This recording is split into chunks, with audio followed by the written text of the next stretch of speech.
Bye समाचार में आप सबका बहुत स्वागत है। इस वीडियो को स्टार्ट करने से पहले मैं आप सबसे रिक्वेस्ट करना चाहती हूँ, प्लीज़ हमारे चैनल को सब्सक्राइब करें, हमारे वीडियो को लाइक करें, हमारी वीडियो पे कमेंट करें, ताकि इसी तरीके से हम ढेर सारा इन्फॉर्मेशन स्टूडेंट कम्युनिटी के साथ शेयर कर पाएँ।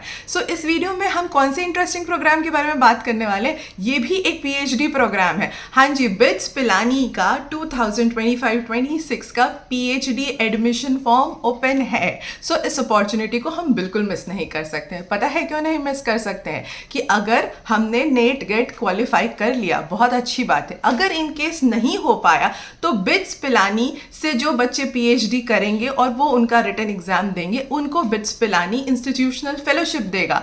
मतलब कि आपको बिना फेलोशिप की PhD करने की ज़रूरत नहीं है, इधर उधर परेशान होने की ज़रूरत नहीं है। आप इनका एडमिशन रिटन टेस्ट लेके भी आप फेलोशिप के साथ एक फुल टाइम PhD कर सकते हो। इनका फुल टाइम और part time both PhD application open है। आइए वीडियो में बने रहते हैं, हम इसको जानते हैं कि इसकी फेलोशिप क्या है, इंस्टीट्यूशनल फेलोशिप क्या है, और पार्ट टाइम PhD के डिटेल्स क्या है, एलिजिबिलिटी क्राइटेरिया क्या है, कौन कौन से डोमेन के बच्चे अप्लाई कर सकते हैं, और एप्लीकेशन प्रोसेस क्या है।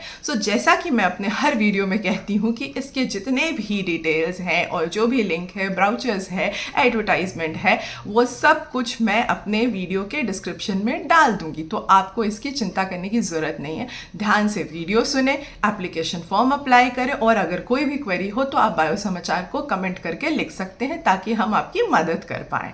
चलिए जानते हैं कि इसमें कौन कौन से डिसिप्लिन के बच्चे अप्लाई कर सकते हैं। साइंसेस के सारे डिसिप्लिन के बच्चे, जैसे कि biological sciences, physics, chemistry, mathematics, engineering sciences के सारे domain, social sciences, humanities and management के बच्चे। मतलब इन्होंने सारे ऑलमोस्ट डोमेन कवर कर दिए हैं, तो कोई भी डोमेन का बच्चा बचा नहीं। तो आप अगर PhD का सोच रहे हो तो बहुत अच्छी अपॉर्चुनिटी है आपके लिए। चलिए अब जानते हैं कि अगर हमारे पास नेट गेट है या नहीं है, हम दोनों केसेस में क्या एप्लीकेशन भर सकते हैं। हाँ, आप दोनों केसेस में भर सकते हो। अगर आपके पास एक वैलिड स्कोर कार्ड है या आप किसी एग्जामिनेशन के लिए अपियर हो रहे हो तो भी आप भर दो। और अगर इन केस नहीं हो पाया और उस टाइम पे आपके पास नहीं हुआ एक valid NET GATE score deadline से पहले इनके तो आप इनका एग्जामिनेशन दे सकते हो और उसके थ्रू आपको इंस्टीट्यूशनल फेलोशिप मिल सकती है।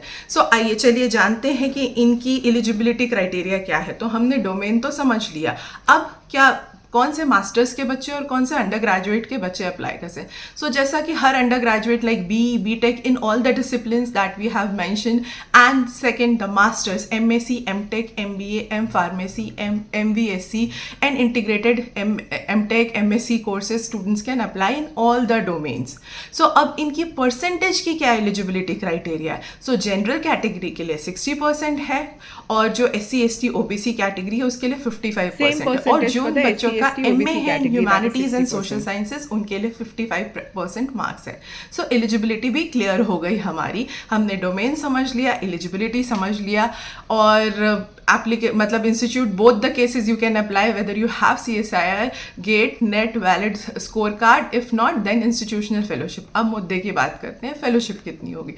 अगर आपके पास कोई नेशनल लेवल एग्जामिनेशन का score card, valid score card है तो या आपने विद इन 2 years अगर वो करी है, आपके पास वो वैलिड स्कोर कार्ड है जो कि अभी आपने एक्टिवेट नहीं करा है, जिस फेलोशिप को आपने अवेल नहीं करा है, आपने जिस भी एजेंसी का नेट गेट स्कोर कार्ड है उसके अकॉर्डिंगली फेलोशिप होगी, जो कि जनरली 37,000 फर्स्ट ईयर में होती है और 42,000 सेकेंड ईयर में प्लस HRA होती है।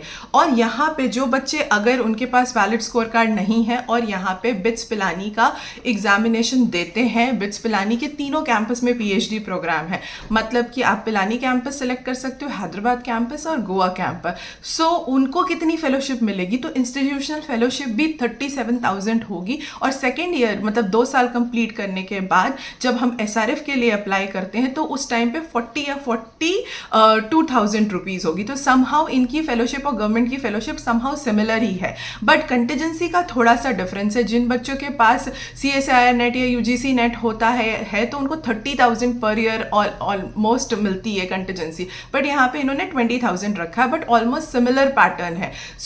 ये कुछ डिफरेंस नहीं है। तो अगर आपके पास स्कोर कार्ड नहीं, still you have opportunity to pursue PhD with fellowship. So जो फुल टाइम स्कॉलर्स होंगे वो फुल टाइम उनको बिट्स के कैंपस में रहना होगा, वो कोई भी किसी भी तरीके का जॉब नहीं कर सकते। बट जो कैंडिडेट किसी भी जॉब में है और उनके पास 1 ईयर का एक्सपीरियंस है, फिर भी आपको मन में लगता है कि काश मैंने पीएचडी कर ली होती, या फिर वो आपको लगता है कि अगर हमने पीएचडी कर ली तो हमारे को प्रमोशन में हेल्प मिल सकती है या हमें आगे हमारे करियर प्रोग्रेशन में हेल्प हो सकती है, तो आपको भी निराश होने की ज़रूरत नहीं है।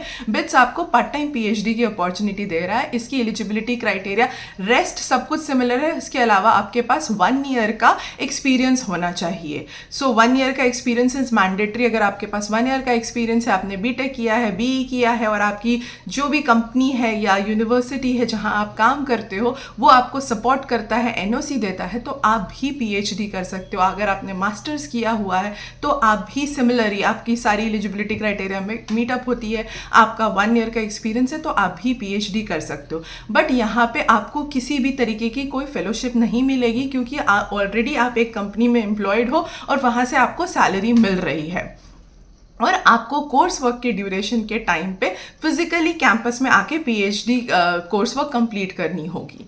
सो ये क्लियर हो गया। अब जो इनका सिलेबस है, जो कि बच्चे जिनके पास नेट गेट होगा वो एग्जेम्प्टेड है रिटन एग्जामिनेशन के, उनकी सिर्फ इंटरव्यू होगी। जिन बच्चों के पास एक वैलिड स्कोर कार्ड नहीं है किसी भी नेशनल एजेंसी से, उनको एक रिटन एग्जामिनेशन देना होगा। उसकी डिटेल सिलेबस हम इसमें डिस्क्रिप्शन दे देंगे लिंक में, और वो सारा डिटेल उन्होंने मेंशन किया है domain wise, subject area wise, मतलब फिजिक्स के बच्चों के लिए क्या होगा, बायो साइंसेस के बच्चों के लिए क्या होगा, केमिस्ट्री के, ह्यूमैनिटीज़ के बच्चों के लिए क्या होगा, मैनेजमेंट। सो आप अपने डोमेन के हिसाब से चेक कर लीजिए और एग्जामिनेशन की प्रिपरेशन करिए। और इनकी डेडलाइन क्या है एप्लीकेशन फिल करने के लिए, रुकिए बताते हैं, पहले एप्लीकेशन प्रोसेस तो समझ लो। सो बिट्स पिलानी की वेबसाइट पे जाना है, वहाँ पे जाके आपको application form PhD programme 2025-26 select करना है। वहाँ पे उन्होंने बहुत डिटेल में एलिजिबिलिटी क्राइटेरिया, FAQs, एडवर्टाइजमेंट सब कुछ लिख दिया हुआ है और हम भी अपने डिस्क्रिप्शन में दे देंगे। सो आप वहाँ जाओ, वहाँ जाके इनकी एप्लीकेशन फॉर्म फिल करो। वहाँ पे आपके पर्सनल डिटेल्स, आपके कॉलेज की डिटेल, आपका मार्क्स, और अगर आप किसी कैटेगरी में अप्लाई कर रहे हो तो उसका सर्टिफिकेट आएगा और आप इसको सबमिट करो। इसको सबमिट करने की डेडलाइन है 29 अप्रैल 2025। टाइम है, मुझे पता है, बट टाइम से पहले सबमिट कर दो। ऐसा ना हो कि आप एप्लीकेशन ना सबमिट कर पाओ। कल में कई बार छूट जाती हैं चीज़ें, तो जो भी अपॉर्चुनिटी साथ के साथ आ रही है उसको अप्लाई कर दो। और जैसे भी अगर आपके पास नेट गेट नहीं है तो रिटन एग्जाम में अपीयर हो। और इनका समवेयर इनने मई के आसपास ये इनका अपना शॉर्ट लिस्टिंग का लिस्ट निकालते हैं। सो आप इनकी वेबसाइट चेक करते रहना मई में, तो जैसे भी शॉर्ट लिस्टेड कैंडिडेट की डिटेल आ जाएगी आप चेक करो, और जैसे फर्दर प्रोसेस आपको यूनिवर्सिटी इंस्ट्रक्ट करेगा आप अप्लाई कर सकते। तो ऐसे बहुत सारे इन्फॉर्मेटिव वीडियो के लिए आपको क्या करना है, बायो समाचार को सब्सक्राइब करना है, हमें बहुत सारा कमेंट करना है, जो भी क्वेरी है do write to us, we are there to help you. So keep subscribing bio Samachar on Facebook, Instagram, LinkedIn and YouTube. Thank you.